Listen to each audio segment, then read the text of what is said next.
the 14th of February 2022. It was definitely a playful flirtation. That was the name of the dead girl. Oh my God. From news.com.au.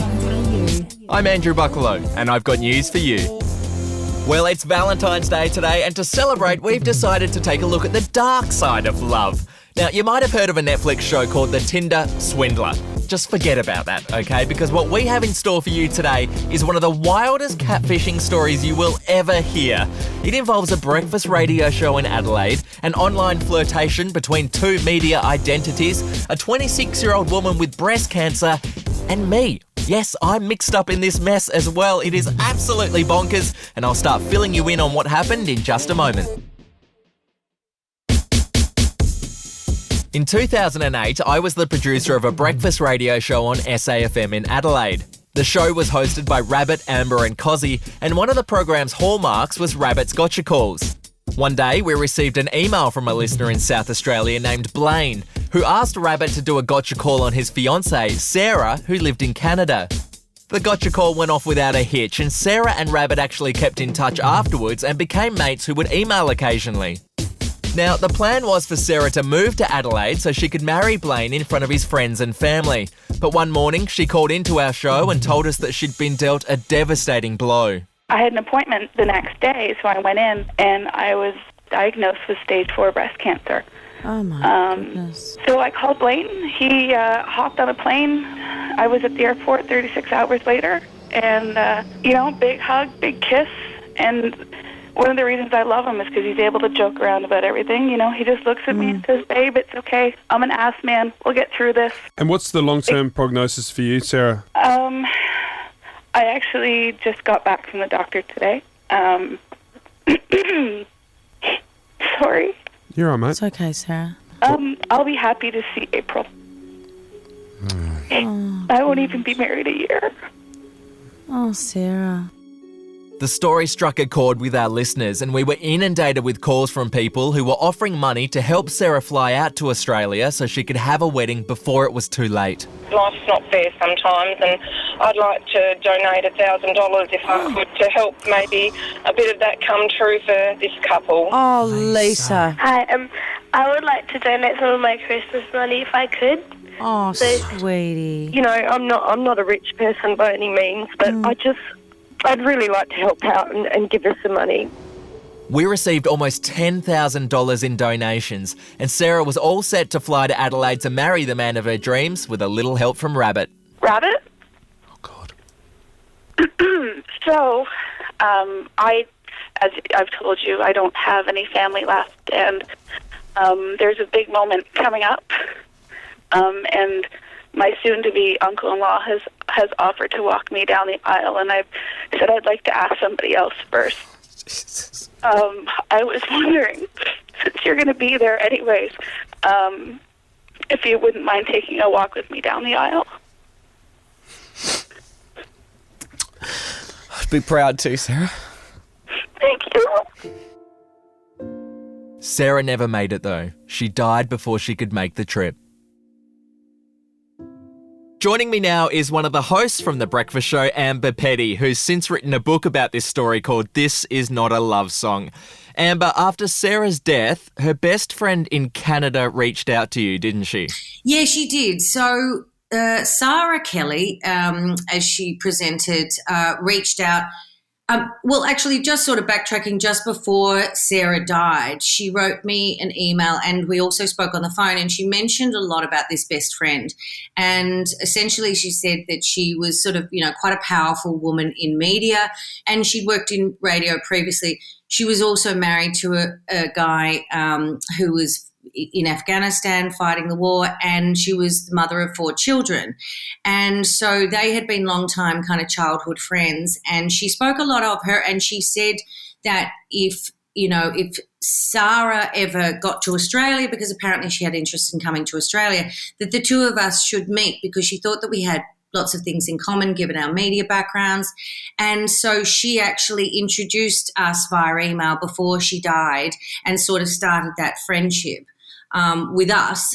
But where Sarah and I didn't reach out to this girl, initially, but when I got an email from Sarah, and this was basically a group email, so I have no idea who was on it, she was basically saying, this is the memorial, after Sarah died, this is where the memorial is going to be. If you'd like to send, in lieu of sending flowers, she had this link to a cancer foundation. And, and it was she was obviously sort of handling things. And that's really where the next sort of friendship, I guess, with me rolled onto. So you became friends with this Sarah person, and Sarah actually introduced you to a fella, didn't she? Yeah, she did. So over a period of 9 months or so, Sarah and I came from a base of really just thinking, oh my God, I can't imagine losing my best friend. And so there was sort of a lot of compassionate reasons why I sort of made time, and also, I reached out after I got this memorial thing and said, hi, Sarah, I'm just thinking of you all. And, I was just in agony thinking, how all of these people were grieving this gorgeous, gorgeous girl. So from there we ended up speaking on the phone and I got to learn a lot about her media career. So during that time, she told me a lot about how she worked on this TV show and previously worked in radio, and her sort of best working buddy was this guy called Corey Malcolmson. So she sort of, painted this picture. He was single. He was, she sent me photos.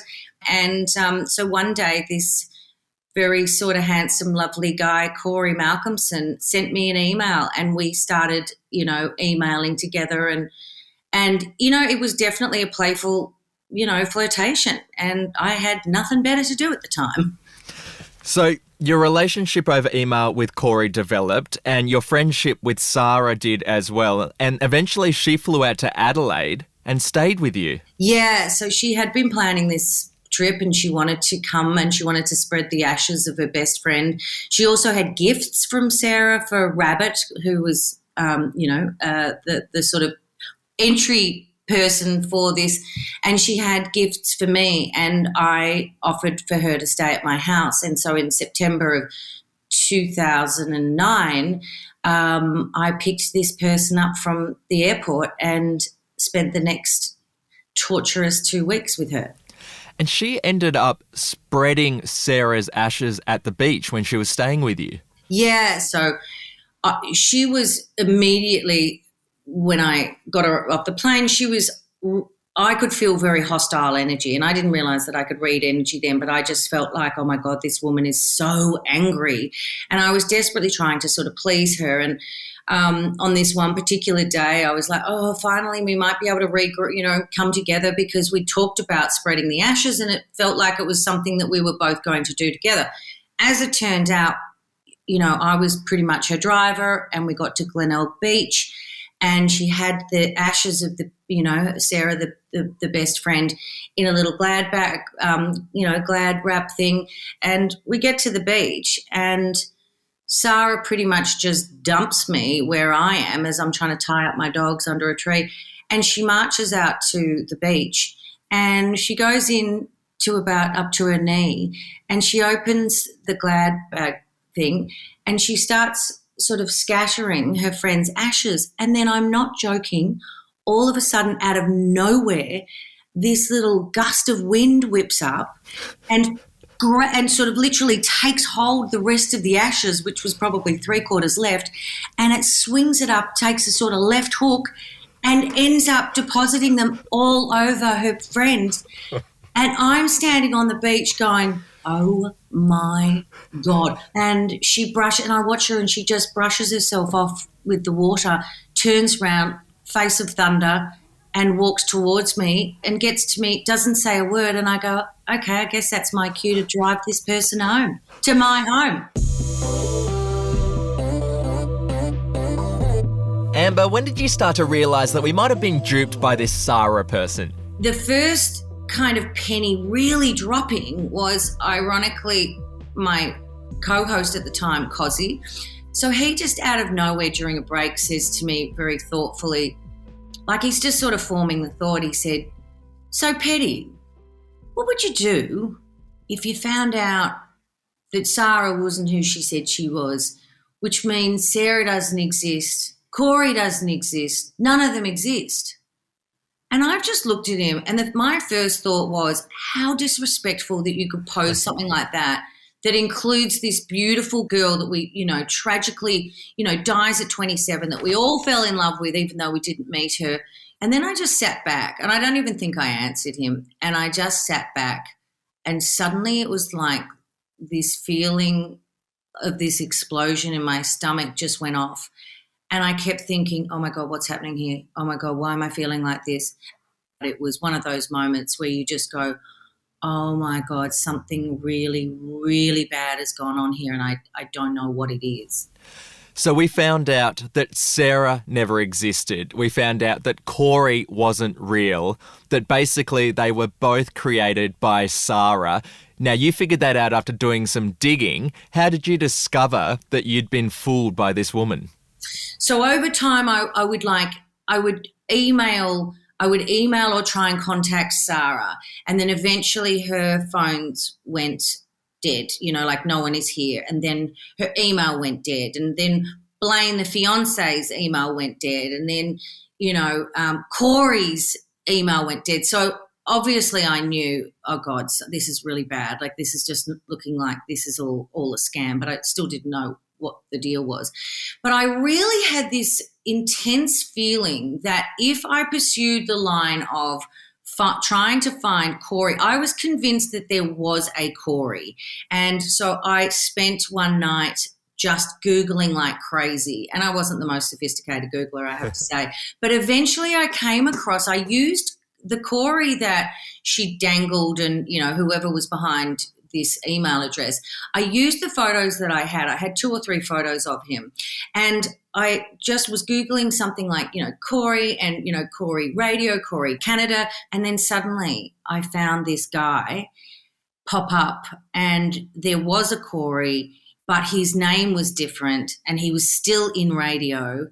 And so I remember that night I just sat in front of Facebook. So I just sent this very cryptic, strange message to him on Facebook. And within about 3 minutes, I got this reply, which was a reply instantly so different to this sort of quite traditional kind of, old-fashioned-y, lovely other Corey.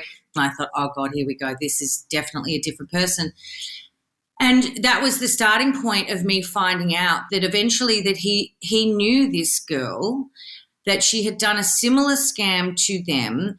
And the biggest bomb was because I found one photo of this girl. So I sent it to him and he said, oh, yeah, no, that is definitely the girl. But her name's not Sarah Kelly. It's Sarah Robertson. And that's when I really felt sick, because that was the final piece of the puzzle that said to me, because that was the name of the dead girl and that was my final kind of piece of hanging on to. There must be something wrong. There must have been, this girl that died of cancer. She was too real. I spoke to her so many times. And that was sort of the final nail in the coffin, that this girl never, ever existed. Let's fast forward to 11 years later. Now, Sarah, the alleged best friend, the person who catfished all of us, made contact with you. Oh, yeah, this was really incredible, because I was literally down to the last chapter of writing my book, but I didn't know how to kind of give that conclusion to the readers about Sarah, who was previously Sarah. And I just thought, I don't know how I'm going to do this. And I was literally on my computer one day doing that chapter, and I suddenly get this weird email come through via my website, the contact sheet, and instantly it was like, oh my God, this is her. And it was this cryptic, again, weird, sort of email, but essentially it was her reaching out saying, I'm ready to come clean, I'm ready to give answers. I just wanted to tell her, go jam it up her Canadian jumper. It brought up a lot of anger, but I also thought, shut up, Amber, you need answers. You've got a book to conclude here. You're going to have to fake it with this woman, because you do need answers. And so we eventually did our first Skype call, which ended up one of many. And I got to ask a lot of questions over a lot of time, and some of which were captured in a podcast called Love and Radio. That Love and Radio podcast is available on loveandradio.org. Now, in one of the chats, Sarah blamed the catfishing on a mix of drugs and mental health issues. Let's have a listen to what she had to say. I'm sitting here and I'm hearing all this and I'm like, God, I was so fucking sick. I was so fucking sick. I don't mean for this to sound self-serving or as giving me a pass by any means. I can't keep beating myself up about it.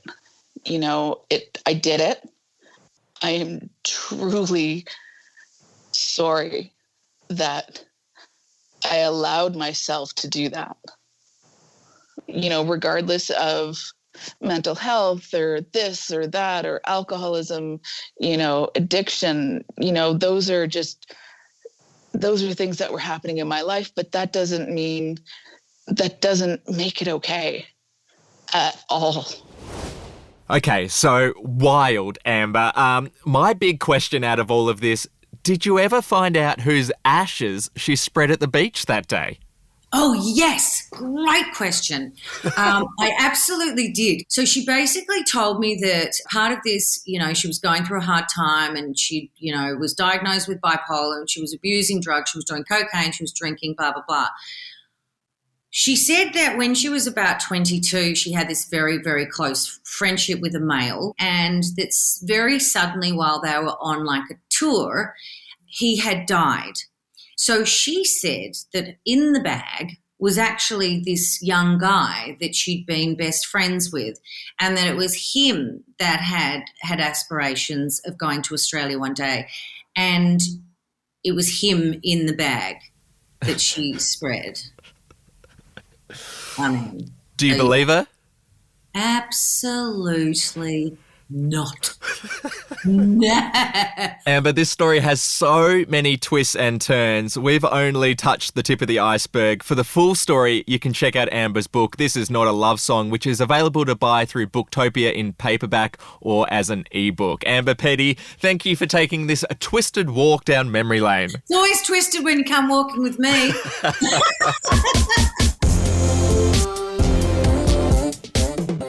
Well, nowadays, more and more people are meeting their partners online, which means it's easier than ever to be catfished. Here to give us some tips on how to avoid becoming a victim is Lauren Rosewarne, an Associate Professor in the School of Social and Political Sciences at Melbourne University. Lauren, how can people minimise the risk of being catfished? Look, the biggest piece of advice I could give is if it's too good to be true, it probably is. In the sense that if someone is coming on really, really strongly, really early, that's a warning sign. That's a red flag. Even if they're not a catfish, it's probably a red flag. But that idea of too hot, too strong, the idea of, for example, promises and declarations of love really early, these should be warning signs.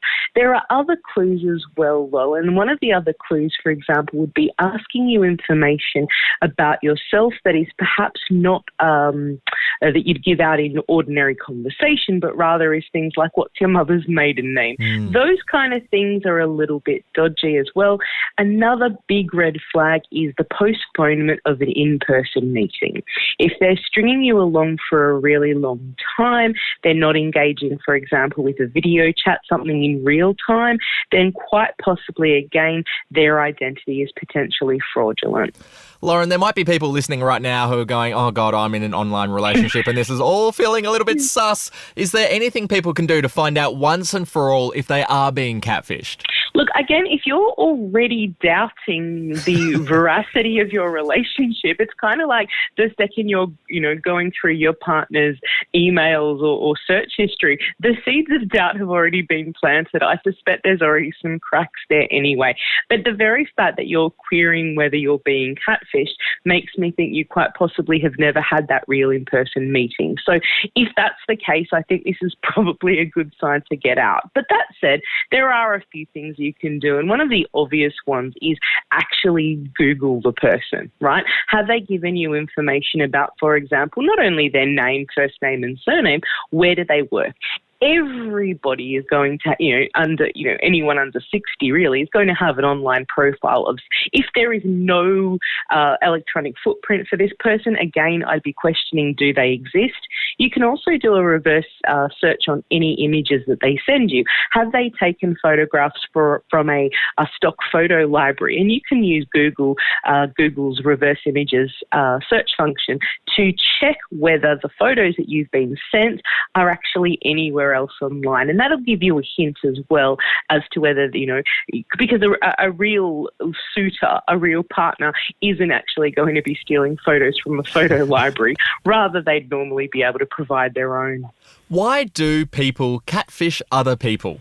Yeah, and there's a broad range of explanations. Sometimes, and this is where if they're asking you questions about your bank details and the place you went to primary school, these are financial scams generally where they're trying to, engage in things like identity theft or, some kinds of financial crimes. And they're very similar to any other kind of scam where the romance part is really secondary to the main event, which is to steal from you. Other ones are, there are other kinds of reasons though. Sometimes there is just people who, much like trolls, who are doing it to amuse themselves, to see how long they can string somebody along.